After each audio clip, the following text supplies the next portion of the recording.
پر محمد وآل محمد صلوات.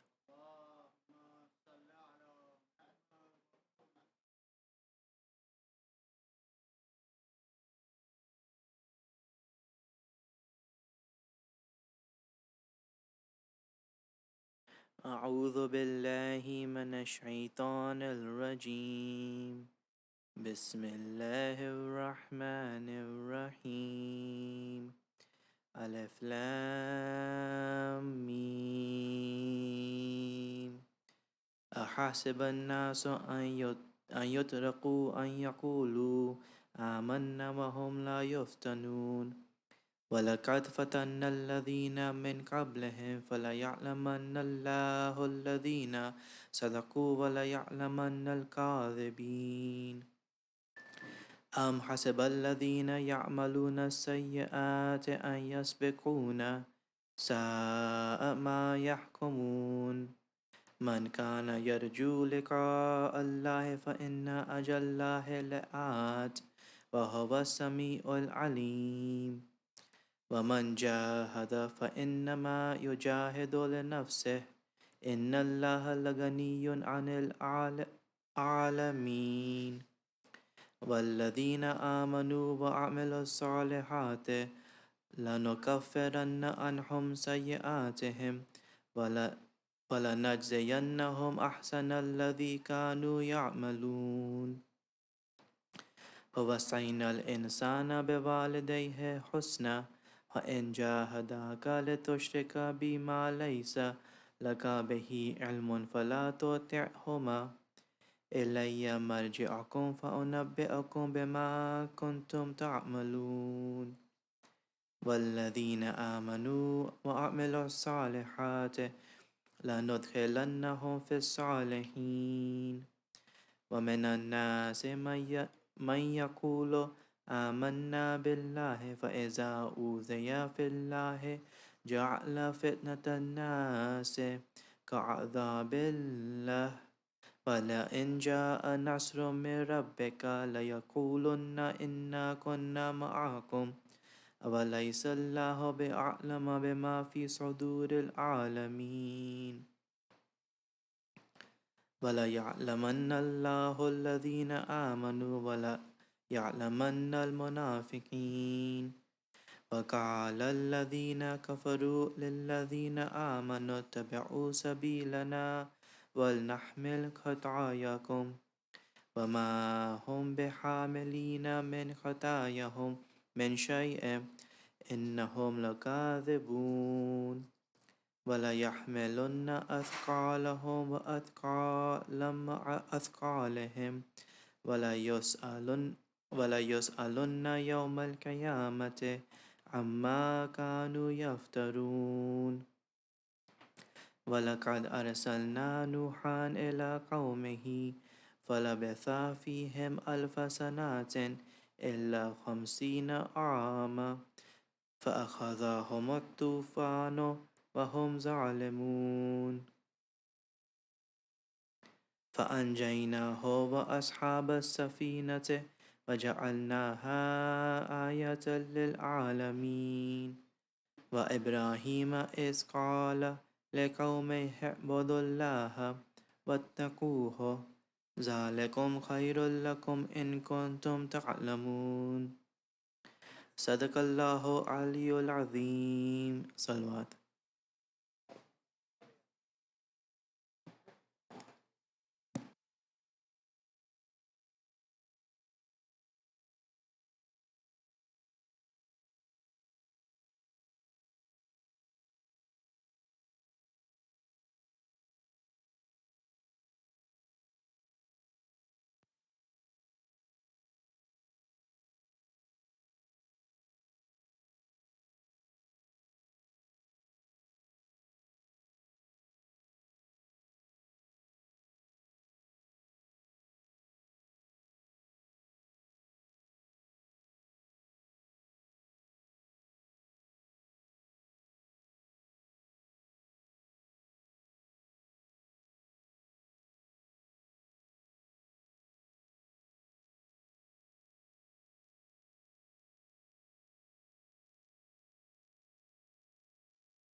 عليكم مني جميعا سلام الله أبدا ما بقيت وبقي الليل والنهار.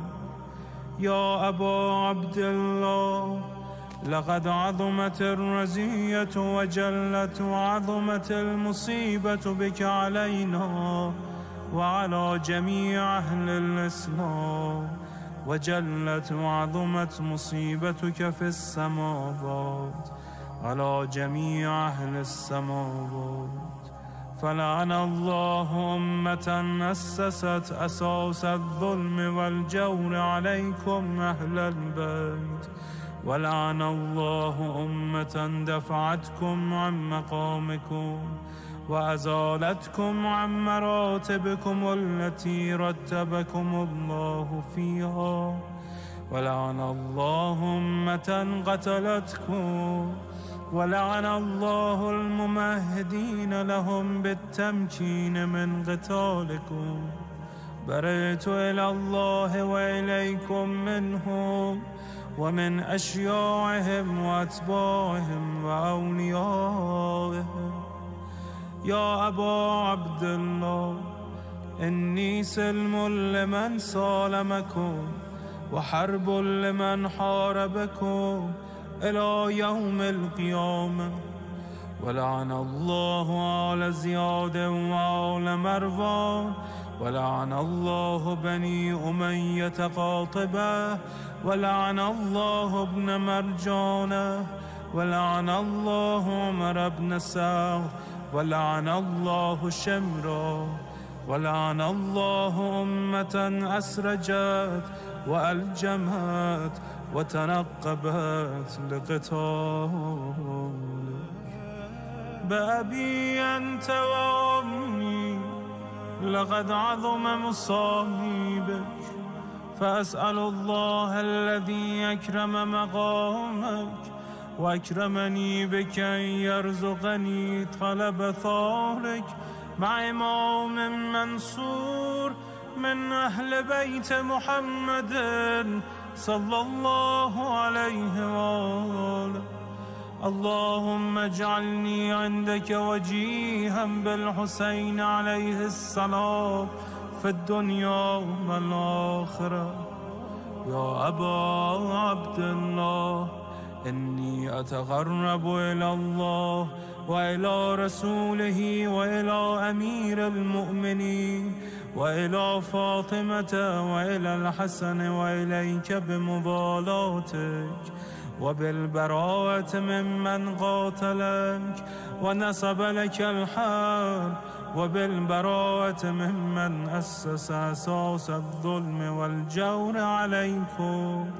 وأبرأ إلى الله وإلى رسوله ممن أسس أساس ذلك وبنى عليه بنيانا وجرى في ظلمه وجوره عليكم وعلى أشيائكم.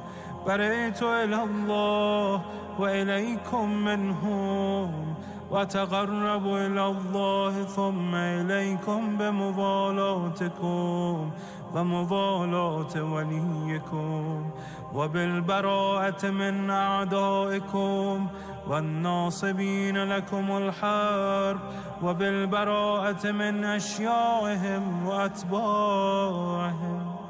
إني سلم لمن سالمكم وحرب لمن حاربكم وولي لمن والاكم وعدو لمن عاداكم.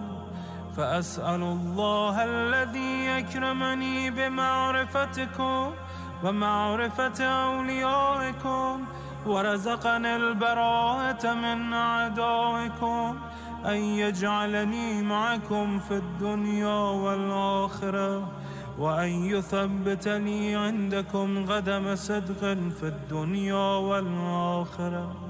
وأسأله أن يبلغني المقام المحمود لكم عند الله، وأن يرزقني طلب ثاري مع إمام هدى ظاهر ناطق بالحق منكم، وأسأل الله بحقكم وبالشأن الذي لكم عنده أن يعطيني بمصابي بكم أفضل ما يعطي مصابا بمصيبته، مصيبة ما أعظمها وأعظم رزيتها في الإسلام وفي جميع السماوات والأرض.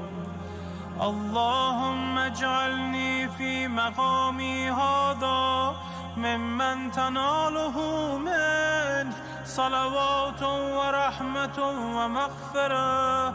اللهم اجعل محياي محيا محمد وآل محمد ومماتي ممات محمد وآل محمد. اللهم إن هذا يوم تبركت به بنو أمية وابن آكلة الأكباد، اللعين ابن اللعين على لسانك ولسان نبيك صلى الله عليه وآله، في كل موطن وموقف وقف فيه نبيك صلى الله عليه وآله. اللهم لعن أبا سفيان ومعاوية ويزيد بن معاوية، عليهم منك اللعنة أبد العابدين. وهذا يوم فرحت به آل زياد وآل مروان بقتلهم الحسين صلوات الله عليه. اللهم فضاعف عليهم اللعن منك والعذاب الأليم. اللهم إني أتقرب إليك في هذا اليوم وفي موقفي هذا وأيام حياتي بالبراءة منهم واللعنة عليهم وبالموالاة لنبيك وآل نبيك عليه وعليهم السلام. اللهم لعن أول ظالم ظلم حق محمد وآل محمد وآخر تابع له على ذلك. اللهم لعن العصابة التي جاهدت الحسين وشايعت وبايعت وتابعت على قتله. اللهم لعنهم جميعا. السلام عليك يا أبا عبد الله وعلى الأرواح التي حلت بفنائك. عليك مني سلام الله أبدا ما بقيت وبقي الليل والنهار، ولا جعله الله آخر العهد مني لزيارتكم.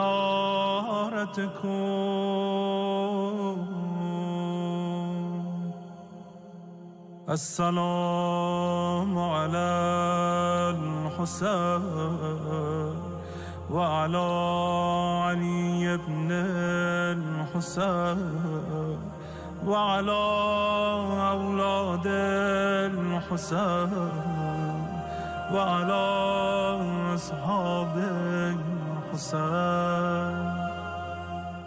اللهم خص أنت أول ظالم باللعن مني وابدأ به أولا، ثم العن الثاني والثالث والرابع.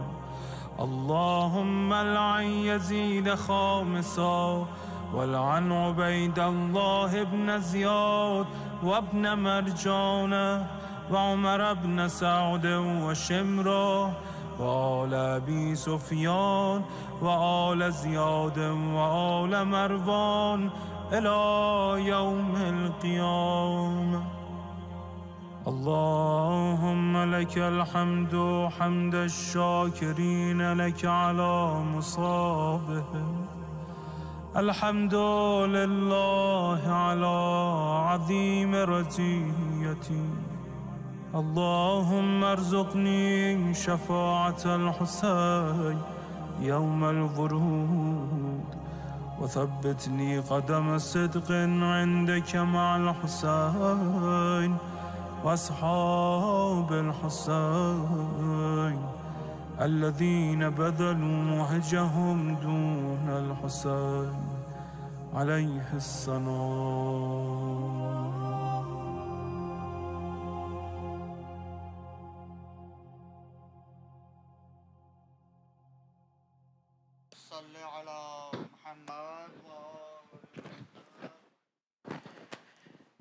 At this time, inshallah, I'd like to request Brother Qaim Hassan Ali for recitation of poetry to begin the program.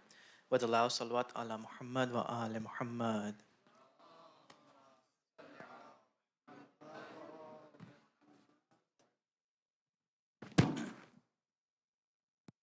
This is the poetry I have written for Imam Hussein, and it is called Unyielding Flame. Flames come and go, but not like this one. This one never dies, never dims, never wavers or yields. This flame rests in the heart of the true believer. When one turns away, it points back to Hussein. When one turns away, it points back to Hussein. This flame is what brings us to Hussein's dome. He welcomes me with open arms and says, "Oh, brother, please stay." When I leave, the flame always takes my heart back to Karbala. This flame is what burns up pain and sorrow, the whispers of Shaitan, until even they are deaded in ashes. When I died, Hussein made me feel so alive. And when I was alive, his death made me feel so dead. So surely when he hurts, I hurt. When the arrow hit the water flask of Abbas, the flowing water only made the flame stronger. This flame is what burns hatred and burns Yazid's name off history. What starts this fire is the flag of Abbas held in wing rather than hand. Eyes can't see what his eyes have seen. As Hussein is feeling pain, my heart burns with this intense flame of love, burning stronger and stronger during the Karb and Bala of Karbala. When I visit him, he visits my grave and lights the fire once again. Salawat.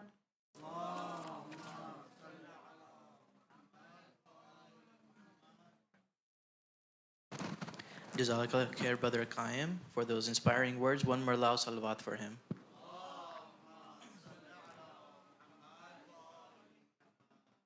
Next, I'd like to invite Brother Muhammad Rizvi for recitation of poetry. With allow salawat ala Muhammad wa ala Muhammad.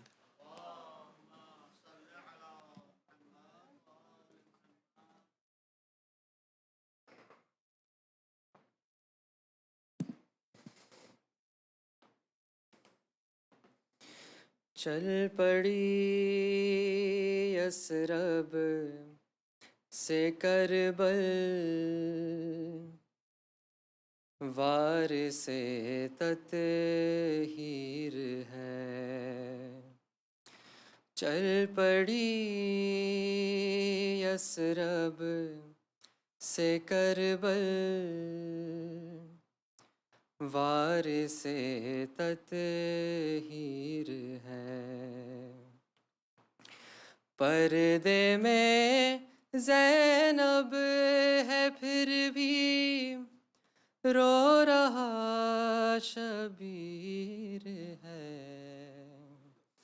चल पड़ी Yathrib से करबल वार से ततहीर है कोई तो सुगरा के जीने का सहारा छोड़ दो कोई तो सुगरा के जीने का सहारा छोड़ दो ले चले वो साथ बाबा अकबरो बेशीर है चल पड़ी यसरब से करबल वार से ततहीर है खैर से तुम जाओ अकबर, खैर सुगरा की नहीं, खैर से तुम जाओ अकबर, खैर सुगरा की नहीं। क्या करेगी तेरे बिन भी गर तेरी हमशीर है, चल पड़ी यसरब से करबल, वार से तत्हीर है। देख कर पानी को रोती, धूप से उठती नहीं, देख कर पानी को रोती, धूप से उठती नहीं। खा गया असगर की माँ तो हुरमला का तीर है, चल पड़ी यसरब से करबल, वार से तत्हीर है। दुरूद भेजे Mohammad.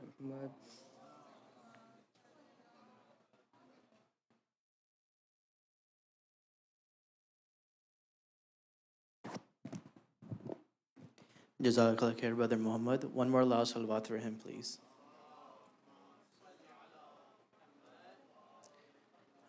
At this time, I'd like to request Sister Namil for recitation of poetry with the loud salawat ala Muhammad wa ala Muhammad.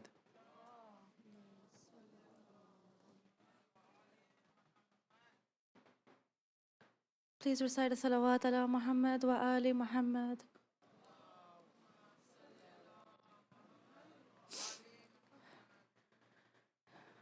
O Karbala, I bring to you the six-cornered Kaaba of my heart. O Karbala, I bring to you the six-cornered Kaaba of my heart, which is covered in layers of filth, which has been trapped in the dark. I come to you broken with an outstretched hand, seeking a heavenly solace in the dust of your land. I ask for your guidance on this difficult test, for upon your blessed soil 72 fragments of love rest. I wish to visit the throne of God so my existence I can understand. O Karbala, invite me and teach me who I am. Uncover the fake idols I worship. Unveil the demons that lurk within. Remind me of my transgressions, my mountain of sins. Expose to me my weaknesses. Bring forth my defects. Show me my shortcomings and their spiritual effects. Make known to me my imperfections, the areas I can improve. Help me mend this soul, which I have hurt and abused. Empty me of my flaws, make known to me my errors. Show me what I have given up in seeking worldly pleasures.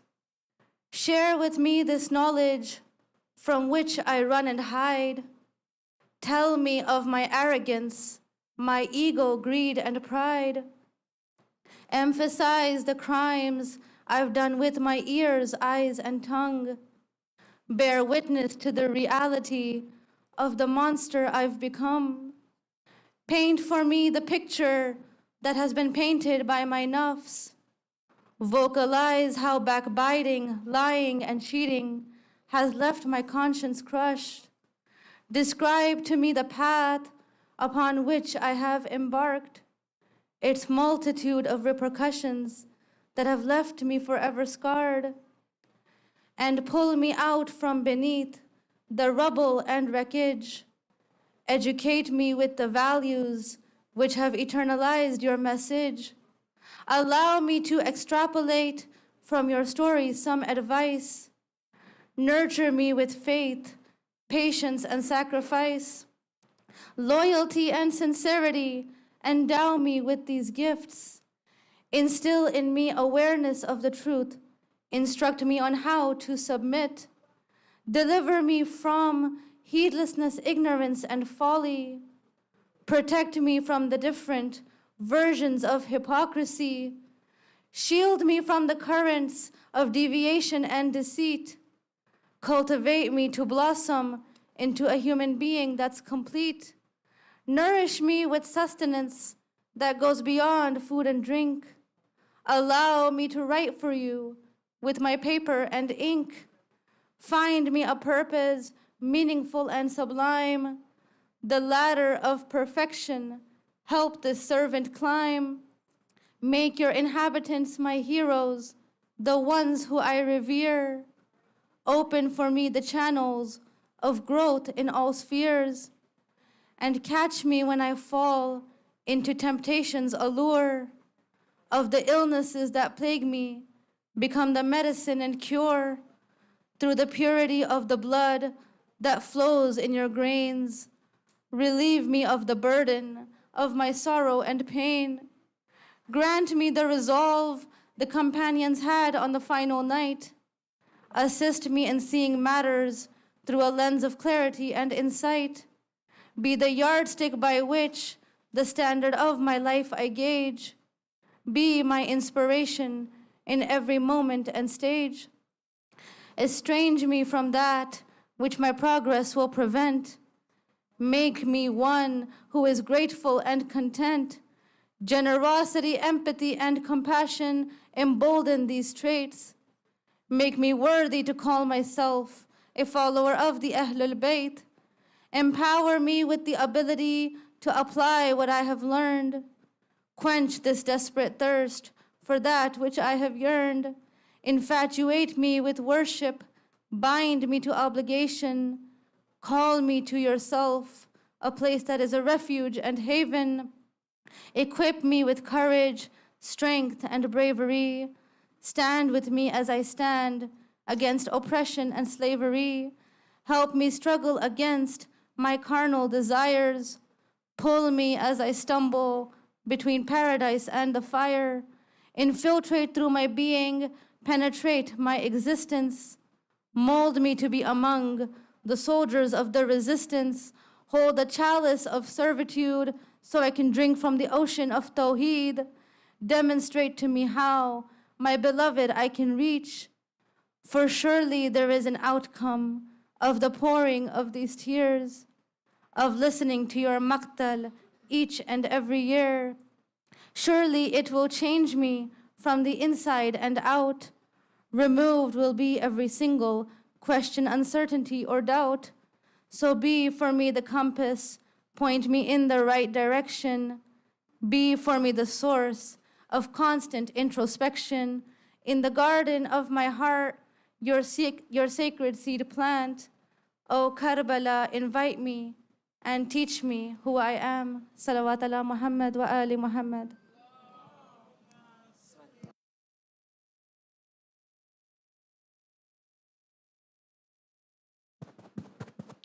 Jazakallah khair, Sister Nemal. One more loud salawat for her.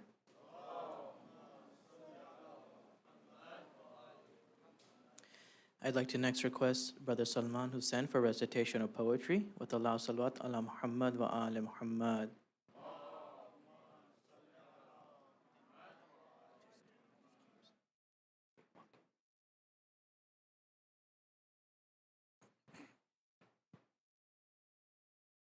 Fatiha.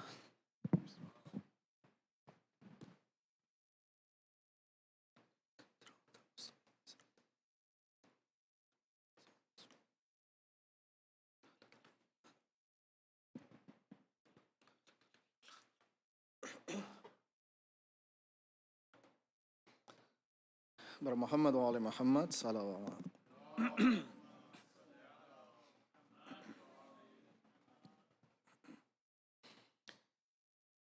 ये खत में शाह ने लिखा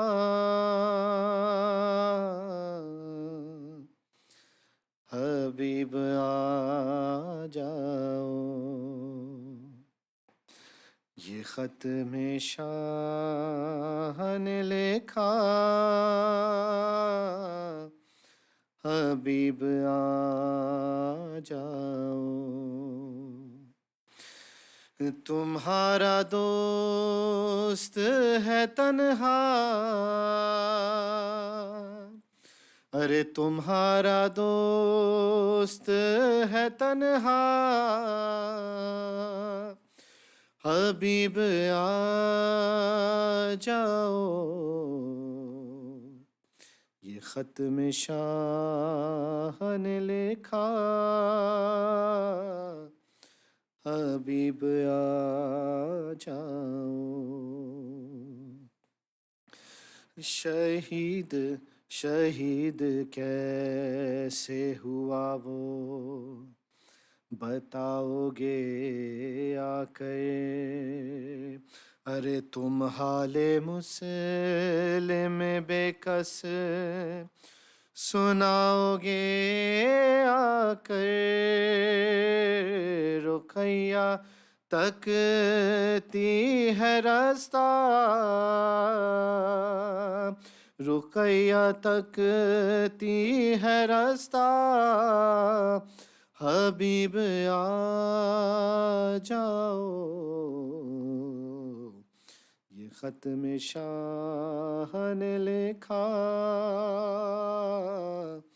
حبیب آ جاؤ، اور لگاؤ اس سے بھی اندازے میری غربت کے، جہاں پہ ابن علی لکھنا تھا وہاں میں نے دیا ہے ماں کا حوالہ، ارے دیا ہے ماں کا حوالہ، حبیب آ جاؤ، یہ خط میں شاہ نے لکھا،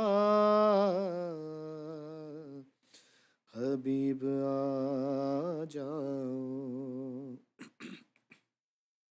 اور بتا رہا تھا اسے کوئی بھی نہیں ہے میرا،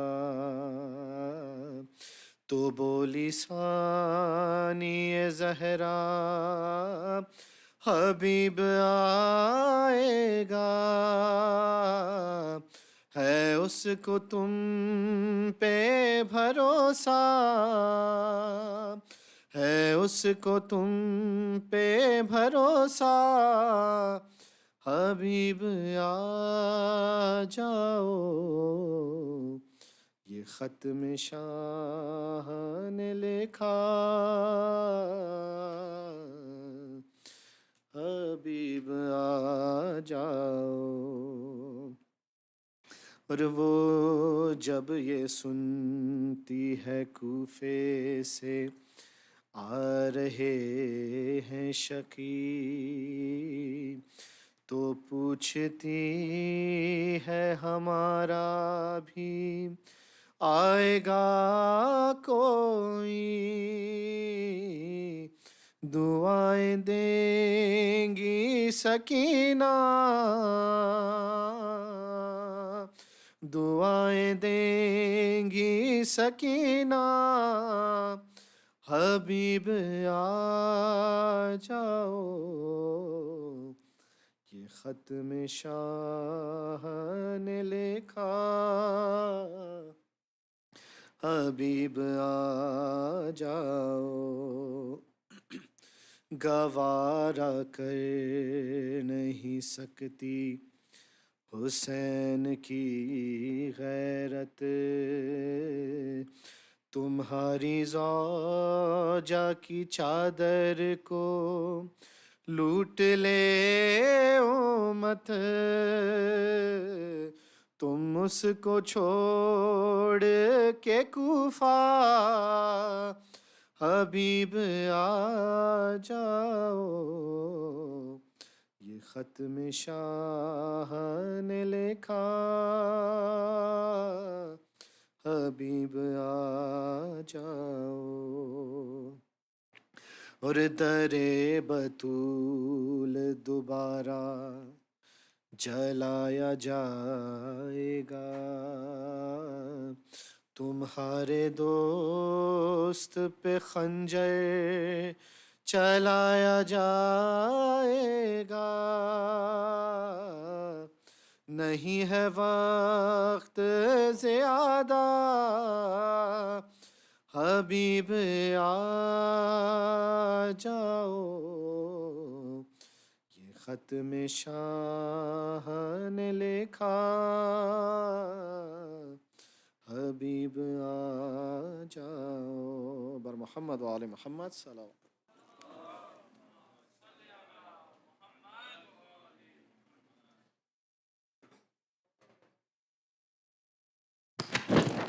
Jazakallah, Brother Salman. One more loud salawat for him, please.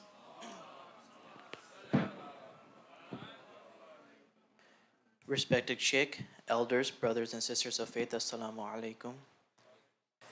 Our condolences to the Imam of our time on the holy tragedy of the martyrdom of Abu Abdullah and his companions. We are honored to have Sheikh Amin Rastani speak at this Ashura here at CFK.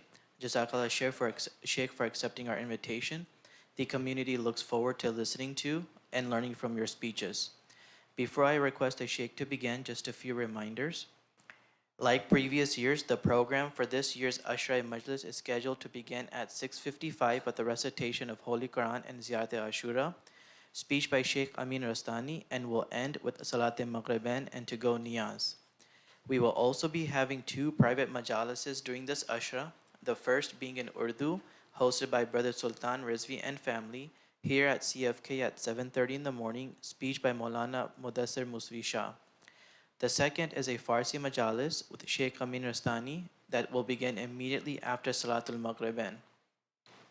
A reminder that Who is Hussein is having a blood drive on Wednesday, July 26th here at CFK.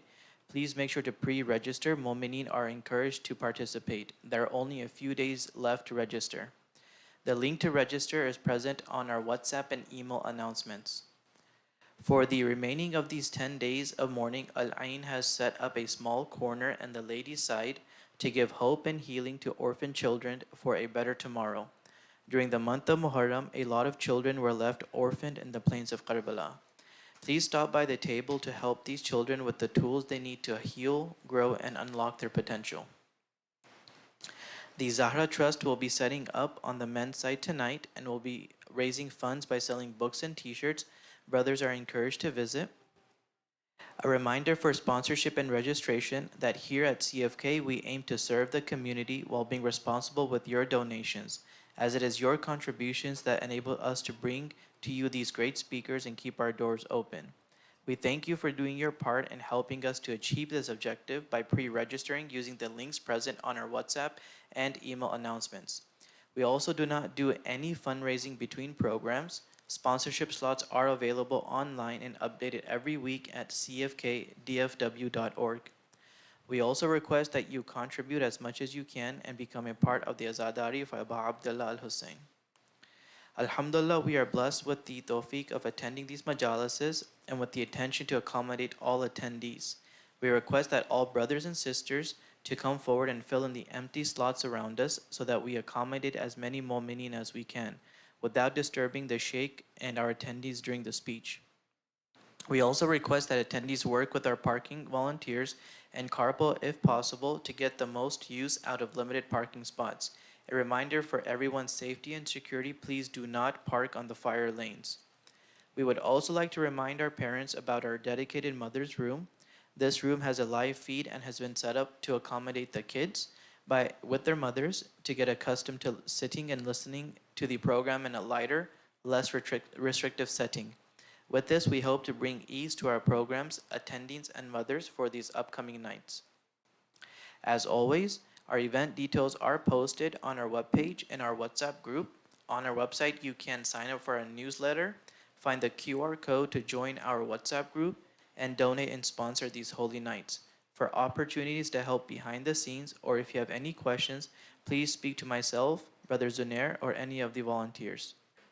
Before I request a sheikh to begin his speech, I would like to request that we recite a Surah Fatiha for the marhumin of tonight's program sponsors. Let us also include all of our own marhumin and mominat as well.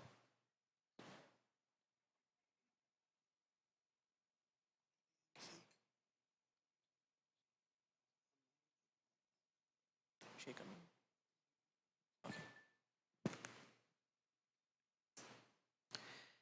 There's also a request for Dua Sehet with 5 times salawat for the speedy recovery of Ahmad Ali Raza, the son of Mehreen and Ali Raza of Houston.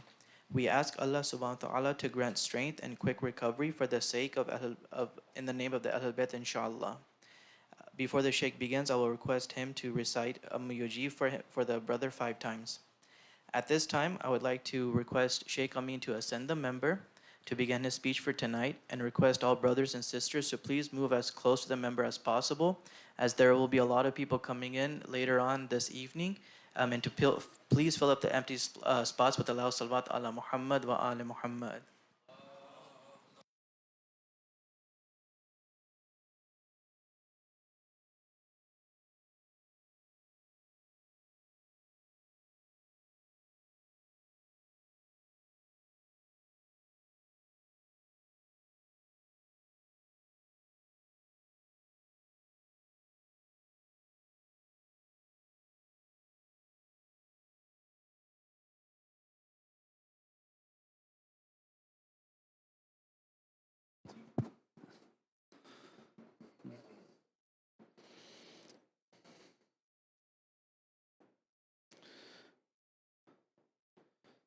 So as he said, before we begin, if we can do 5 times Amin Yujib for the ones that he mentioned who are in need of our du'as. Bismillah ar-Rahman ar-Rahim.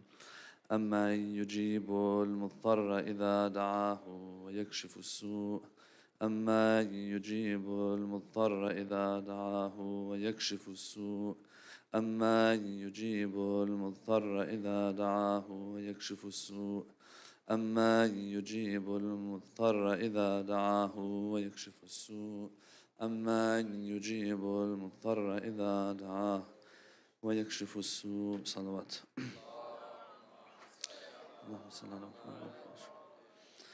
أعوذ بالله من الشيطان الرجيم. بسم الله الرحمن الرحيم. الحمد لله رب العالمين، والصلاة والسلام على سيدنا ونبينا وحبيب قلوبنا وشفيع ذنوبنا وطبيب نفوسنا أبي القاسم المصطفى محمد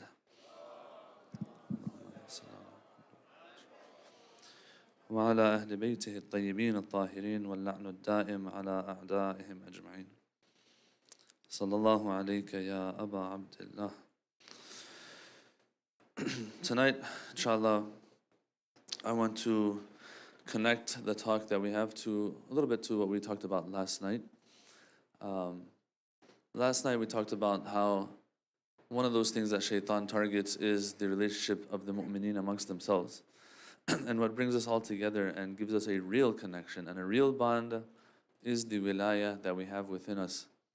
To the extent that some have even said that when you are respecting, when you are helping a fellow believer who bears the wilaya that you also bear, it's as if, and I emphasize, it's as if you are showing that respect to the imam themselves. Why? Because the wilaya that's in that person is the reason why you are doing what you're doing, is the reason why you're connecting with that person. All right, so if it's the wilaya that's in that person, then that is, in its highest form, will be the wilaya that the imams themselves have. Tonight what I want to do is I want to speak about something that is related to that, and that is wilaya itself, okay? Wilaya itself. Last night we talked about the connection and the string between the beads, which is us, that string being that wilaya. Tonight we want to talk about the wilaya, the actual wilaya now, between us and the imams. In other words, taking them as our imams, taking them as our wali. Now I'm going to break some rules that I have for myself tonight, because usually, at least in our community, I don't feel like we have an issue when it comes to wilaya. Yeah, I don't think we are in too much trouble there. But based on what I'm hearing and what some tell me of the younger generation, outside of maybe our community and our city, you start hearing that some people are becoming a little weak with their wilaya, to the point that that identity of Shi'ism within us is a little bit diluted and watered down. But we want to emphasize and re-emphasize the fact that in the end, although some of us have unfortunately seen all of deen as wilaya, some of us are forgetting that wilaya is part of the deen, based on what's being said here and there. And I can see it coming a little bit as well. This idea that it's not that important. No, it's very important. There will be some disclaimers in the end that I'm going to make though, okay? Because it's easy for us to sometimes get a little carried away when it comes to this wilaya and how strong and passionate we are about this wilaya, to the point that we dismiss everything else, number one, or number two, we start judging others and labeling others as totally deviant if they don't have this wilaya, even if it's not their fault that they don't have it. Those are some disclaimers I want to make in the end, inshallah. But for now, what we want to talk about is the importance of this wilaya. That is the reason of our connection amongst the believers. So we want to talk about now the connection between us and the imams. Recite a salawat, please.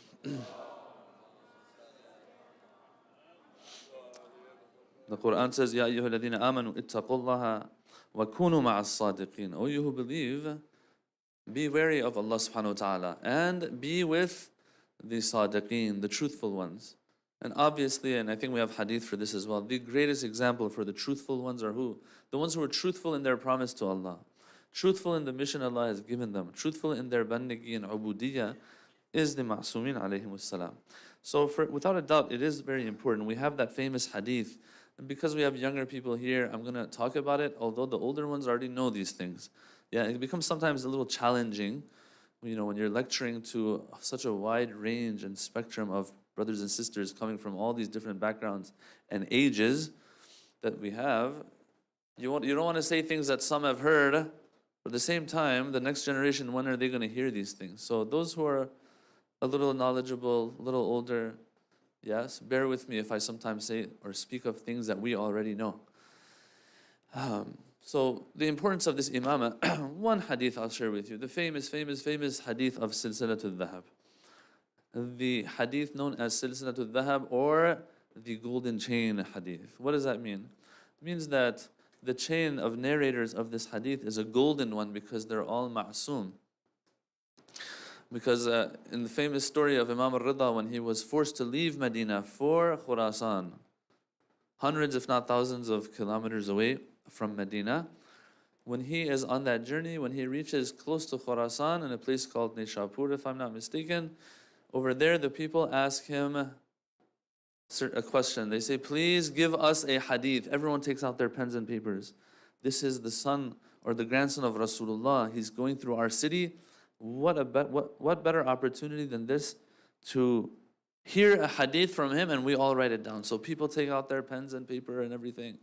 Everyone's waiting. The Imam al-Rida, please give us a hadith. Now, they didn't necessarily believe he's an imam, but of course they revered him as the grandson of the Prophet, as a very knowledgeable individual, a great grand scholar at least, if not an imam.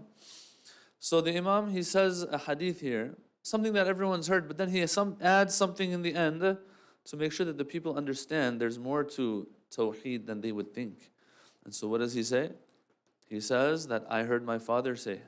This is where the golden chain comes into the picture. I heard my father say. Imam al-Kadhim, who heard his father say. Who's his father? Imam al-Sadiq. Who heard his father say. Who's his father? Imam al-Baqir. Do we know this stuff? We've memorized them in one sequence, but not backwards, huh? Everyone's just looking at me. Who heard his father, Imam Zayn al-Abidin, his father, Imam Hussein, his father, Imam Ali, from Rasulullah. Jibreel says that Allah says. So this is a beautiful chain of narrators, brothers and sisters. It's a golden chain. Hence, the title of hadith of Silsilatul Dhahab. Silsila means chain in Arabic.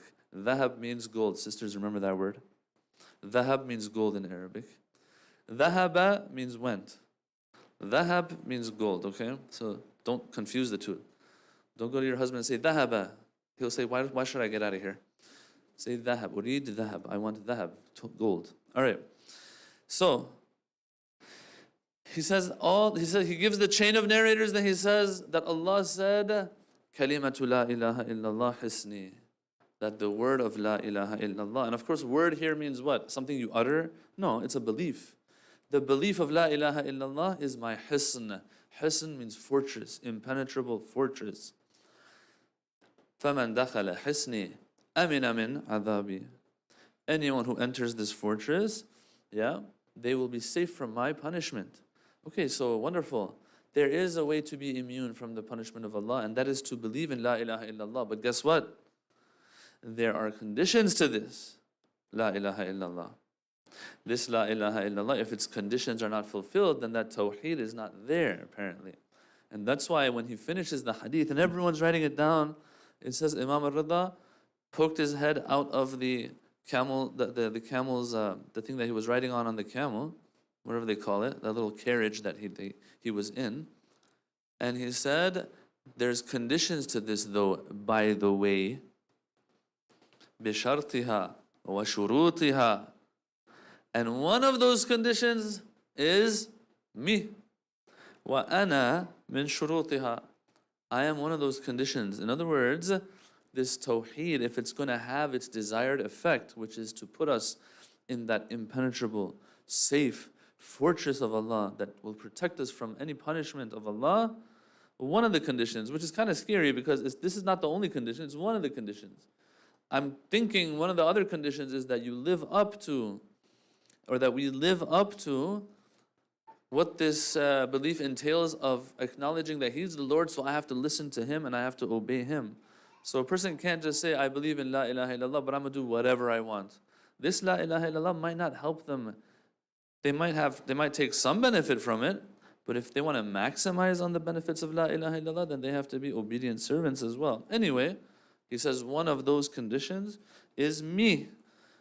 Not me as a person, but me as one who bears imama, of course. And so it's true that the basis of religion, brothers and sisters, and religiosity is servitude to Allah, is obedience to Allah, is ubudiyah. But it has to happen, apparently, based on the literature that we have, under the umbrella of wilaya.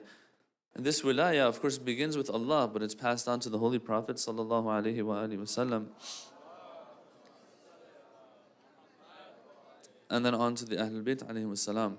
In other words, if we have a tawheed devoid of this wilaya, then what happens is, and without the guidance of an imam of haqq and truth, what this entails and what this means is that we will begin to have a tawheed, but a tawheed of certain countries out there that say we're the flag bearers of tawheed, but in reality, what are they doing? They're at the service of the arrogant powers of today. A tawheed which is in harmony with the arrogance of today that you find in different countries and states and governments. That's what happens when you distance yourself from the wilaya of the Ahlul Bayt alayhi salam. What happens when you have tawheed without the guidance of an imam of haqq? What happens is you end up as the khawarij. And we'll talk about them a little bit later. That you have a lot of a'mal, yet what good does it do for you? We'll see. And so we have a hadith here by Imam al-Rida. He quotes his grandfather Imam al-Sajjad alayhi salam. What did he say? في قوله فطرة الله التي فطر الناس عليها. So Imam Sajjad is asked about the verse فطرة الله التي فطر الناس عليها. The verse that says Allah has created us in a certain way. Fitra, when we say in Urdu or Farsi, fitrat, what's it talking about? It's talking about that little spark that Allah has put in us. When we're born, unless someone turns off and extinguishes that spark, puts out that flame in us, unless someone does that, there is something within us that we are inclined towards a supernatural being that runs everything, that is our creator, that runs our affairs, etc. We have that in us. In other words, if a person grows up in a normal environment, if you tell them about this thing called God, they're not going to be like, whoa, what's that? Or turned off by it, find it very, very disturbing. No, they'll feel like it's not something they have an issue with. As a matter of fact, we are drawn toward an ultimate power, an ultimate perfection that's out there. This is fitrah. The Quran says, Fitrat Allah, allati fatara an-nasa alayha. This is how Allah has created you. Allah has put that in you. There is that inclination towards the deen hanif, as they say, in you, that everyone is created with. Okay, Imam Sajjad is asked about this verse. What is it talking about? And so the Imam says that it's about Tawheed. But look at how he defines Tawheed. He says, قَالَ هُوَ لَا إِلَهَ إِلَّا اللَّهِ مُحَمَّدًا رَسُولُ اللَّهِ and عَلِيٌّ أَمِيرُ الْمُؤْمِنِينَ وَلِيُّ اللَّهِ إِلَى هَا هُنَا التَّوْحِيدِ. Very interesting. That he says all three of these. 1, 2, 3. And then he says, this till here is Tawheed. In other words, if we cut out any part of this, it's not Tawheed. Tawheed is all of this together till this point. And it's obvious that this is going to be the case. Why? Because when Allah subhanahu wa ta'ala, if I believe in Allah subhanahu wa ta'ala, and I know that He has appointed a messenger, but I say, you know what? I'm not going to believe in the messenger of God. Well, what do you believe in then? Do you believe in God? I do. But then you don't believe in His messenger. What are you talking about? So Tawheed, in a way, although conventionally, what do? In our theology, we say we have Tawheed, we have Nubuwah, Imama, Ma'ad, we have all these things, right? In reality, Tawheed, it's all Tawheed. Tawheed necessitates Nubuwah. And that's why one of the strongest arguments for Nubuwah, that there has to be prophets, is a continuation of Tawheed. You use Tawheed to prove Nubuwah, actually. And once Nubuwah and prophethood, and this is not a theology class, so I'm not going to get into those details. Yeah, we have courses for these things, inshallah. Yes, that was a shameless plug, okay? So Tawheed is what gives birth to, let's say, Nubuwah. Nubuwah is what gives birth to Imamah. They're all linked together, actually. So guess what? If there's a chain, and this chain is like, let's say, holding a chandelier, if I take one of those links out, I'm like, oh, look at this chain. There's 20 links to this chain. I'm just going to take one of these links out. Let's take out link number 10. Is anything going to stay up hanging anymore? Everything's going to fall. Everything's destroyed, right? If we take out one of these links, then Tawheed is gone, the Imam is saying. This is very deep, by the way. That all of theology goes back to Tawheed. And that's why Allama Tabatabai, he says this. He says, look, if you are to open up all of the religion and all of deen, you'll see that it's all going back just to Tawheed. In other words, all of Islam is Tawheed. If you bundle it all up. If you open it all up, it's the prophethood and the imamah and the fiqh and all the ahkam and etc., hajj and furu' ad-din, etc. It all goes back to that. So, it's a mistake even to say we have imamah, nubuwah, tawheed. In reality, what is it? It's all tawheed. All right. Having said all of that, it makes sense that Imam al-Ridha says, Imam al-Sajjad was asked about this verse. What did he say? He said, إِلَى هَا هُنَا التَّوْحِيد. So now a person who might sound like, who says, hey, I think that the most important thing in Islam is tawheed. To the point where all of a sudden, wilaya and imama is weakened and undermined. This is a big issue because in reality, what's happening? Actual tawheed is being undermined. If we can get a salawat and have the brothers move forward a little bit, please. Just a few inches.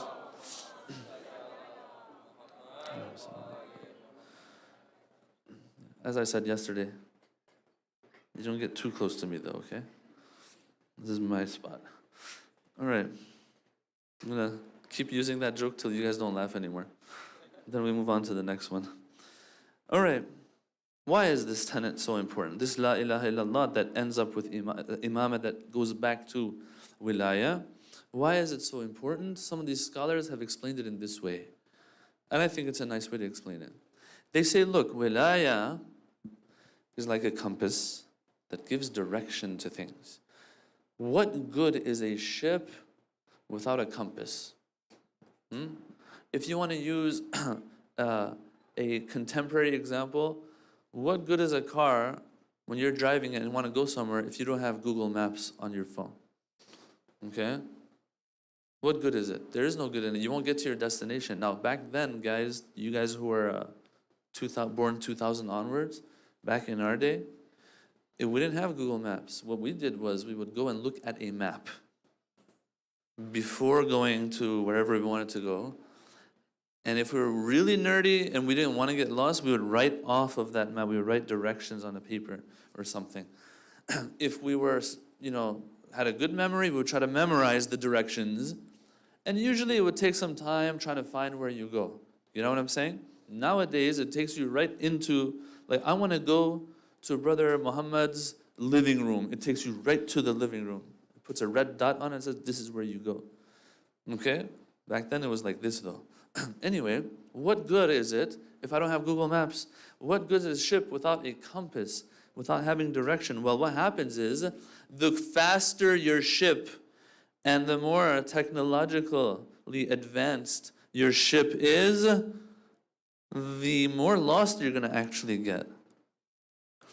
And so what happens is, you might have, and this is where I'm going to make some disclaimers, though I don't want to sound like this, but as I said in the beginning, for you all, some of you who weren't here, I'm breaking some of my rules tonight, okay?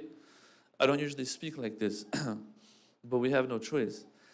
That if you have a ship that's super advanced, but it doesn't have a compass, that means it's going to go and get lost at higher speeds, and it's probably going to end up getting more lost than a normal ship even. So you might have the best Quranic recitation. You might print the most beautiful Qur'ans out there. You get what I'm saying? You might have the most luxurious Hajj and Umrah. Right? Some of these guys, I've seen them. You've probably seen it too. The guy goes on Hajj and his convertible in his car. They block off the Hujjaj for this dude who goes to the Jamarat and is throwing stones at the Jamarat from his car, for God's sake. Are you kidding me? But it's real. It's a video. I've seen it. All right? Bro, you should be throwing rocks at your convertible. And then if you have any left, throw it at your own face, man. What is wrong with this? What kind of religiosity is this? This is what happens. I have all of this. If you ask them, I have Qur'an. I have Hajj, I have this, I have that. Yeah, Habibi, you have a very advanced ship that has no compass. You have no idea what you're doing, actually. This is the result of a wilaya, of a religiosity without a wilaya. And so a wilaya is like a compass, they say. So what happens is that these rituals and deeds and actions that they do, those who don't have this wilaya, and by the way, let me, I forgot to make that first disclaimer. When I say reciting Qur'an nice, there's nothing wrong with reciting Qur'an nicely. Don't get this wrong now. In the end, I'll talk about this more. Let's not put wilaya up against reciting Qur'an nice and say which one's the more important one. No. We're going to talk about something else later. That's where we've got it wrong. And I'm going to call ourselves out. I'm going to call myself out. I'll talk about that later, though. We have a couple disclaimers in the end. So what happens is, without this compass to lead the ship, these rituals and actions and deeds we do, they strengthen our soul. Yeah, the fasting is not easy. Fasting is a form of training of the soul. But what happens is, they give us strength in our soul. They don't give us direction, though. Okay? It's like food. If you eat food, eating food doesn't guarantee you're going to be a good person. Eating food and nourishing ourselves guarantees that I will be alive enough to be able to be a good or bad person. It doesn't guarantee that I'm going to be a good person.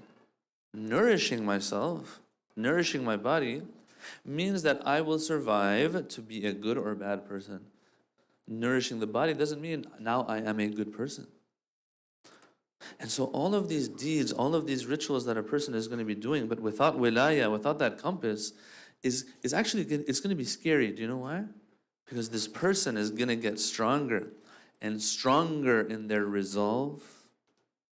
They will be more disciplined. And they will be stronger in their soul. But where will this be used? Well, I'll give you examples. It's just like exercise.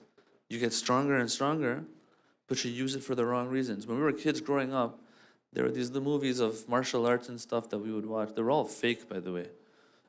Now when I look back at some of them and watch like 2 minutes of one of them, I'm like, why did I watch this 85 times when I was growing up? And it's all fake too. It's obvious it's fake. What are you doing? And I wanted to be like them and all that kind of stuff. But still, don't mess with me because I do know some martial arts. I just can't execute anymore. But I know what I'm supposed to do though. Anyway, when I see all of this, it's all fake. All right, but growing up, you watch these things, you get stronger, you're like, oh, I want to be like this ninja, I want to be like that ninja. But how come it is the case that this ninja, when he is the best at what he does, he doesn't use it anymore for anything? These martial artists, some of them, these gurus, they're like, we are learning these skills, but we will never use them unless really, really needed. I'm like, if I had that, I would beat everybody up. Okay? So in this case, there are going to be some who are now getting their souls stronger and stronger and stronger and stronger. But unlike that ninja that says, I'm going to only use, or that samurai that says, I'm not going to use this anywhere, these people, because they don't have a compass, they're going to start using what they have, the strength that they've gained, for the wrongest reasons. And they're going to think that they're using it for the right reasons. Example, the Khawarij. The Khawarij, the things that these people would do is out of this world. It's mind-blowing what they would do. Should we have let's recite a salawat and have the sisters move forward a little bit.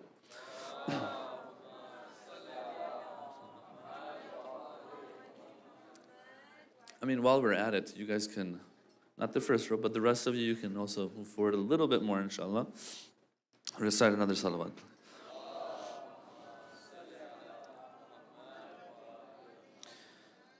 Yeah, so these people, they are getting stronger.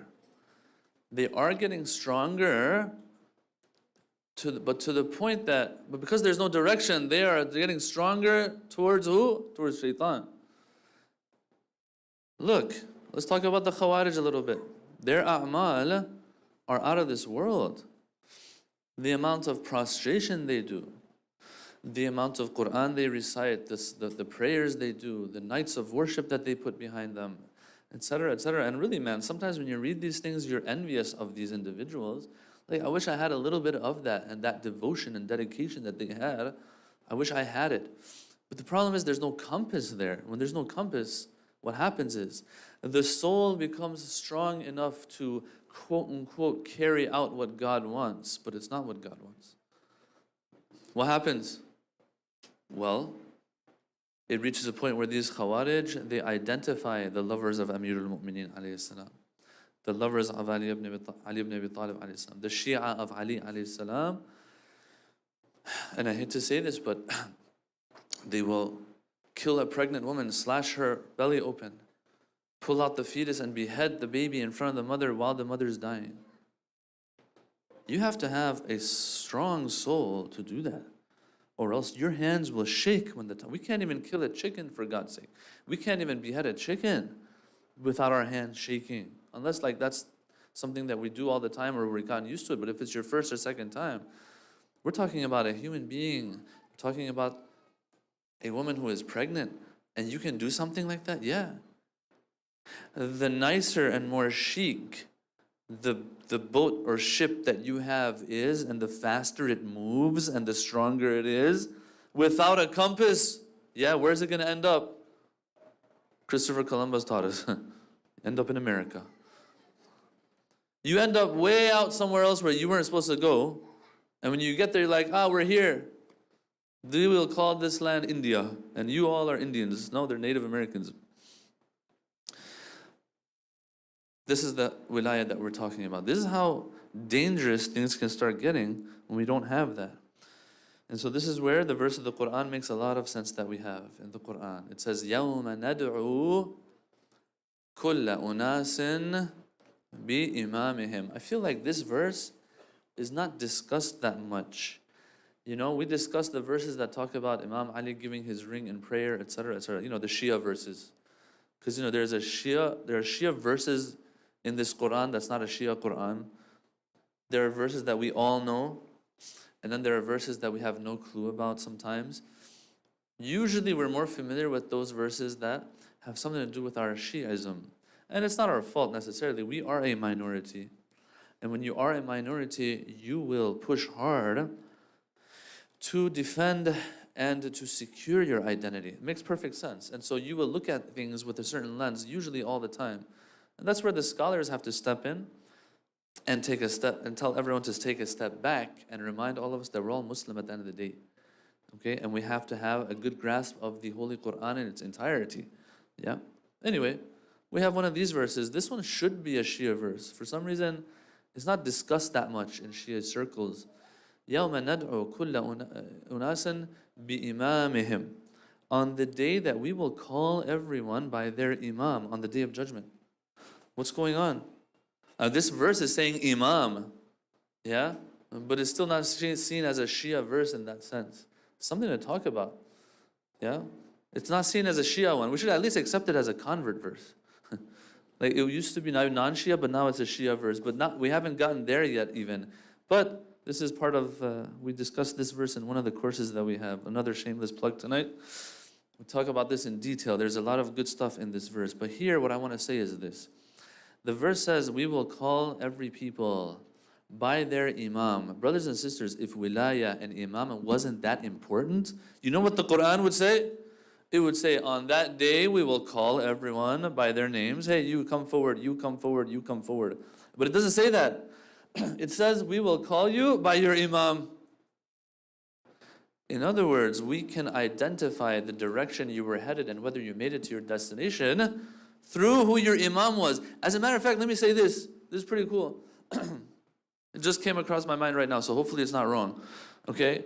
But even if a person, with their actions, due to short age, let's say, they died young, let's say, because they had the right imam that they were supposed to follow, maybe on the day of judgment, Allah says, look, you didn't get the chance to materialize or actualize the potential you had and to make it to the destination. But because you were in the right ship that had the right compass, we will assume that you have made it to your destination.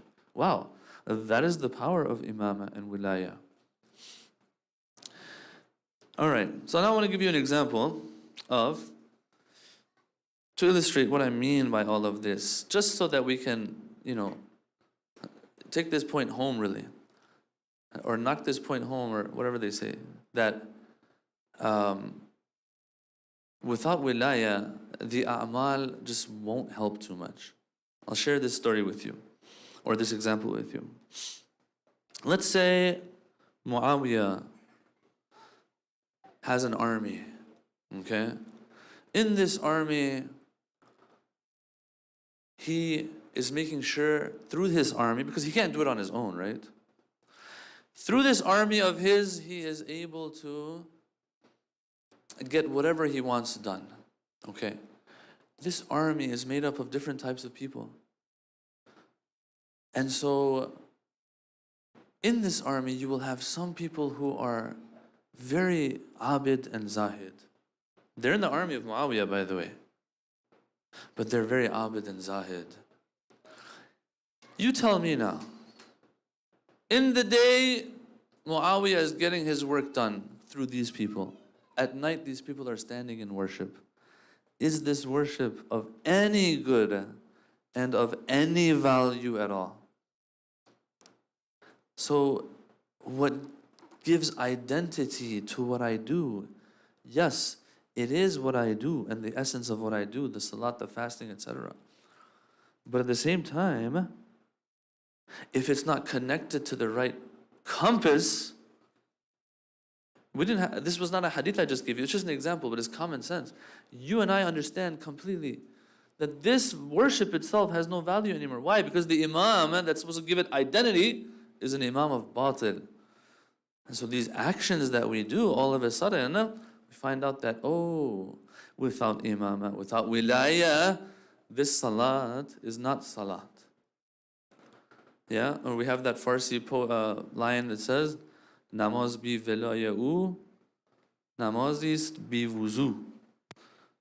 به منکر علی بگو نماز خود قضا کند. Oh wow. I got one of those. All right. Alhamdulillah. Did you understand though what I said? Oh, you it's Farsi, you know. You heard the Ali part and the Wilayat part. All right, so let me explain it for those. But it's I'm pretty sure, you know, a lot of the words are in Urdu as well.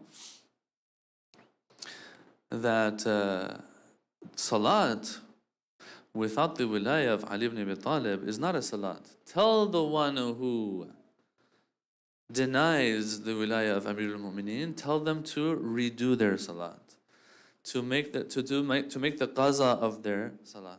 Okay? So I just had to put that poetry in there. But in reality, my salat is not salat without wilaya. And so these hadiths that we see start making sense, where the Imam say, Nahnu salah, Nahnu zakah. Oh people, we are salat, we are zakat. In other words, if I'm not in there, it's not salat. Someone might say, oh, you're going too far here, you're going too far. No. Let's change the example. If someone says, I am praying, but I don't believe in Rasulullah, will that prayer be accepted? Obviously not. But what did we say? We said wilaya and imamah is a continuation of nubuwah. Technically speaking, guys, the usul ad-din are three, they say. Tawheed, nubuwah, ma'ad. Tawheed, prophethood, and resurrection. What comes out of nubuwah itself is imamah, they say. It's not a different type of wilaya for us to open another chapter and book for it. No, it's the same thing. The same argument flows into this. Right? Anyway, point being that the Imam is what gives identity. Let's flip that example of Muawiyah's army now. Imam Ali's army. Imam Ali has an army of people and he's getting things done through them. There's a person in that army that, is a normal Muslim. They're praying their 5 daily prayers. They're struggling with Imam Ali to get work done and all of that. Is it going to be accepted from them? Obviously, it's going to be accepted from them. Because although what they're doing, if we give it the value of 1, and we put that on one scale, and on the other side of the scale, you put 100,000 zeros, which one's going to weigh more? Obviously, the one. The one that has some value at least. This side, there is no value. 0. Remember, I have disclaimers to make, okay? I have some disclaimers to make before we jump to conclusions. Oh, alhamdulillah, everyone non-Shia goes to Jahannam. No. We'll talk about that. That's the disclaimer. We'll get there. For now, though, what I do know is that if someone knows that this Ali is to be followed, but they say, you know what, I just follow Rasulullah, and I follow Allah. This salat is going to be 0. Nahnu salah, nahnu zakah. Let me share a couple more stories with you. There's a person by the name of Hassan al-Basri. I didn't have time to look into this account more. We do have it in our literature. There are some questions I had about some of the dates and whether they match or not. But all in all, the dates of Hassan al-Basri and him having a conversation with Imam Ali. Maybe it was someone else. Maybe it was Hassan al-Basri. Hassan al-Basri is a person that is known for his knowledge, his spirituality, etc., etc., etc. Okay? Now there's a dialogue that happens between him and Imam Ali. When? After the battle of Jamal. It says that Ali sees him making wudu, and he's going a little overboard in making his wudu. He's not doing a proper job in making wudu. Some have said he was using too much water to make his wudu. Imam Ali kind of calls him out on this. He's like, hey, why why are you wasting so much water to make wudu? Back then, water was a proper commodity. Nowadays, water is accessible, easily accessible for all of us. It's not really seen as something valuable. But back then, it was of value. But anyway, we still have these etiquettes still today. That when you make wudu, try to make it with this much water and no more than that, okay? Anyway, Imam Ali calls him out on this. Why are you wasting water for your wudu so much? Look at the answer he gives, this guy. He says, well, you're calling me out on this. How come no one can call you out on all the lives that you wasted and blood that you wasted and spilled in the battle of Jamal? Bro, you dumb. You're gonna compare this to that? This is what happens when you don't have an imam of haqq as a compass. You're all over the place. These people were serving shaitan in the battle of Jamal. What are you talking about? If Imam Ali is doing what he's doing, that is what he has to do. And then you're comparing this to wudu, to your wudu, and him calling you out on wasting water. Yeah, it might be something that you can say that might shut up the normal person out there and they won't be able to argue back at you. But Imam Ali, he says something very nice here. Don't think you're all that. Question, Hasan al-Basri, who is like super awesome now and super spiritual and calling us out because blood was shed. First of all, we didn't want to fight. They fight. If they were killing people in Basra, looting the public treasury, doing everything you could imagine and more. I'll just give you one example. They grabbed one of Imam Ali's representatives there in Basra, the ruler of Basra that Imam Ali had appointed, and they plucked out every single hair on his face. They tortured him. And this is what these people were all about. Okay, so anyway, Imam Ali has to defend and fight back. He is responsible for people's lives. Anyway, what does Ali alayhi salam answer to this person who's acting all that?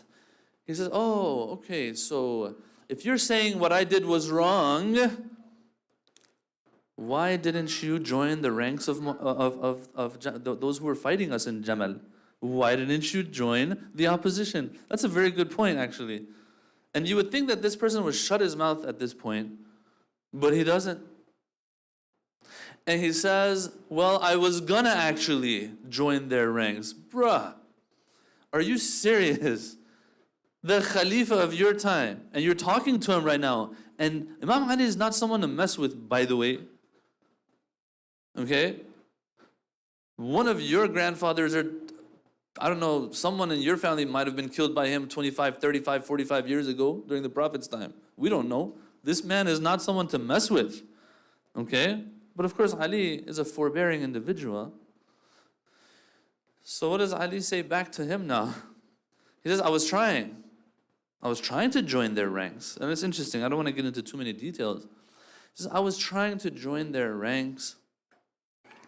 One day I got ready. I even took my weapons and everything, and I was going to go and join their ranks. But then I heard someone call out, Al-Qatil wal-Maktul kilahuma fin-nar. That the ones who are killing and the ones who are being killed, they're both in the hellfire. And that's when I was like, oh, wait a minute. Both sides are wrong, so I better just stay at home. So I stayed at home.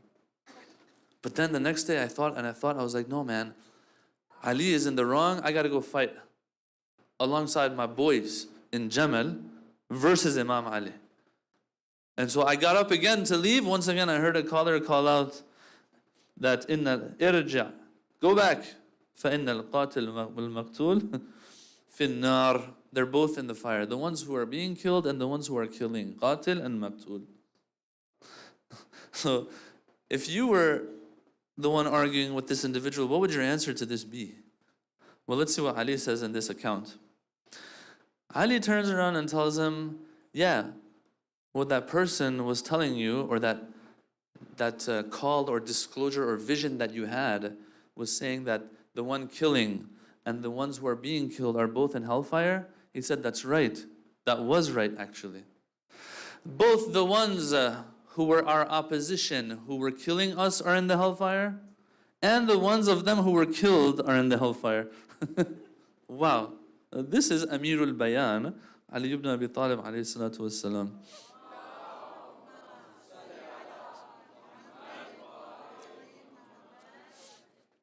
But you know, when you make a cake and you put frosting on it, you got to put the cherry on the top. Correct? And so Ali ibn Abi Talib puts a cherry on top of this cake that he just served to my men. And so he said, oh, by the way, you know who that person who was making this call was? Akhuka Iblis. It was your bro, Iblis, Shaitan, who was telling you this. Okay? This is what happens when you don't have a compass, or you try to use that digital compass on your phone, which always tells you, have you tried to find the Qibla in the airport? It's just like, the Qibla is everywhere. And then you have to recalibrate and recalibrate until you eventually find it. I hate using that thing, okay? Anyway, if Apple is listening right now, just saying. So there's another story I want to give you, just to illustrate more and more. When we don't have that compass, brothers and sisters, we're all over the place. Abu Musa al-Ash'ari, another example of a super spiritual person, as some see him as. The one who Ali ibn Abi Talib was forced to take as his representative in the battle of Siffin. And I don't have time to get into those details, and others have spoken about these topics before, yeah? Including, you know, the other sheikh that's in town, usually the Sheikh Mahdi Rastani. He's spoken about the battle of Siffin in some of his Ramadan lectures, correct? So, in this battle of Siffin, long story short, when the Imam is this close to getting rid of that problem of the Ummah, which is Muawiyah and his people, Imam Ali's own people, they all of a sudden have a change of heart. They are fooled because of the Qur'ans that they see that are raised up high. And they tell Imam Ali, oh Ali, you told us we're fighting people who are non-Muslim. These people are Muslim. Look, they have Qur'ans and they're printed very nicely. Look at their Qur'an, it's very nice. They believe in the Qur'an. Why are you making us fight Muslims? And so all of a sudden the tables turn and they say, Ali, you have to stop this battle or else we'll kill you. Your own army is going to kill you. Imam Ali has no choice but to stop the war. Malik al-Ashtar was this close to finishing Muawiyah off, but he has to come back now. And Muawiyah gets away in that episode. Okay, now what happens here? They say, okay, stop the war. We have two Muslim groups fighting each other. What are we supposed to do? Let's take a hakam and a representative from here, and another one from the other side. Let them who are capable and know what the Quran wants and says. Let them negotiate, and we will come to some compromise amongst ourselves. But we don't want to fight anymore. We don't want bloodshed anymore. Ali, first of all, is against all of this. But now that he's forced into it by his own people, he says, okay, I want Ibn Abbas to be my rep. Nope. I want Malik al-Ashtar to rep me. Nope. Who? We want someone who is neutral. Well, who do we got? Abu Musa al-Ash'ari. Where is he? Where? I don't see him. He's not on our side. Yeah, he's not on our side. He's somewhere in the mountains. This guy, although he is a Sahabi, we have to be careful sometimes, but he had gone and isolated himself and had stayed away from these quote-unquote fitnas of those times. Isolated himself so he doesn't get involved in any of this strife, civil strife that the Muslim Ummah was experiencing in the Battle of Siffin. So this neutral individual is chosen now. This one who never gave bay'ah to Ali when he became Khalifa. Like, come on, accept him as the fourth at least. No, they don't accept him as the fourth sometimes. What do you do with a Khalifa? You give them bay'ah, right? Yeah, but this one, for some reason, some people never gave him bay'ah. Abu Musa has never given him bay'ah. But now all of a sudden, he is elected to represent Ali. And so they go, him and the rep from Muawiyah's side, Amr bin al-As. They go and they have their negotiations back and forth and all that. What do we do? Let's figure this out together. And of course, Amr al-As is very smart and cunning. And so they say, you know what we'll do? We will strip both of these people, Muawiyah and Ali, of whatever power they have, and let the Muslims choose someone else. These two have proven that they are not fit to lead the ummah, because all that happens when they're in charge is bloodshed. It's very sad, by the way. It's very sad. Let me open a parenthesis here real quick. Although those who don't believe in the Imam of Ali and they believe in him as the fourth Khalifa, some, not all, some are fair. They say haqq was with Ali. But it's not fair, because some, you can tell in their tone and in their voice that they're a little upset with Ali. And they're like, thank God he didn't become the first Khalifa. Because when he became the fourth Khalifa, look at all the bloodshed that happened. And he wasn't able to run things the way they're supposed to. We have answers to this, brothers and sisters. Just don't have time to get into it. But look, thank God he wasn't the first one. He was the fourth one, because look at all the bad things that happened when he was the fourth Khalifa even. After things had been established, the Prophet's death has passed, 25 years have passed, things are now clear of what is to be done and what is not to be done. Yet they say, you can tell that they kind of twitch and cringe at the fact that what happened in his time. Okay, anyway, parentheses closed. Let's get rid of these two people. Looks like they're not ready to have power, because when they do, they are all fighting with each other. All right, Amr As, you believe that your guy shouldn't have power? Yes. And I also believe that Ali shouldn't have power. Let's go tell the people that we've come to a conclusion. This arbitration and these negotiations have come to a conclusion. And so they go, and now according to the account that we go by as the Shia, others don't go by this account. They say that Abu Musa al-Ash'ari goes up the minbar, he wants to make the announcement. By the way, before that, him and Amr al-As, they're doing takalluf to each other. He's like, you go first. Like, no, astaghfirullah. You go first. Oh, you're a great alim, you're this, you're that. You go first. Nah, Shumal, please, you know. Eventually, Abu Musa is like, all right, fine, I'll go. He goes up, he says, I have removed power from Ali. The same way I take this ring off of my right hand. And then Amr al-As comes up, he says, and how he took the ring from his right hand off, I take the same ring of power and I put it in my finger, which means that Muawiyah is going to be the Khalifa of the Muslimin. Yeah? And so everyone, this is what is to be done. Anyway, Abu Musa al-Ash'ari, a spiritual person, to the extent that he will isolate himself when he knows what he's supposed to do, and stays away from all of that stuff that's going on in Siffin and whatnot. He doesn't have a compass. That's why he's all over the place. A person like Ibn Abbas, a person like Malik al-Ashtar, they know exactly what's to be done. Why? Because they have a compass that works. But this is what happens when we don't have this imamah. Now, let me open another parenthesis. I know I'm opening a lot of parentheses here because this is a big topic. Imamah is a big topic. Our youth might ask us, but what right now in this time, we don't have, in this time of ghaiba that we're in, we don't have an imam to guide us, to be our compass. What about there? Well, there's answers to give there as well. Once again, this is why we have to have more educational classes and so on that we attend, yeah?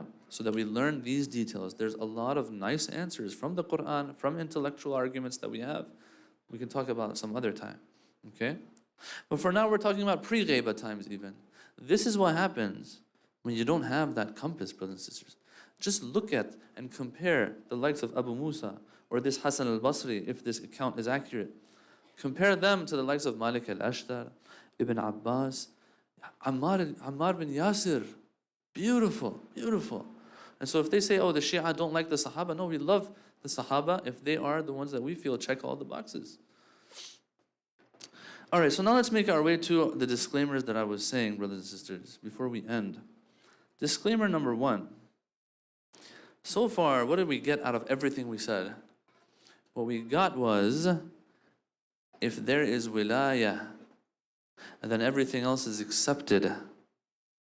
But without wilaya, everything else is zero.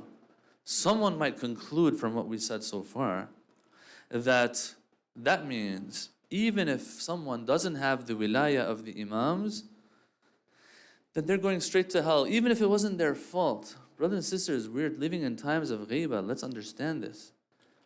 Okay?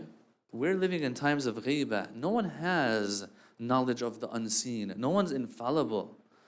You and I are born into Shia households. What if we weren't? Can we guarantee that we would be Shia? Not necessarily. Okay?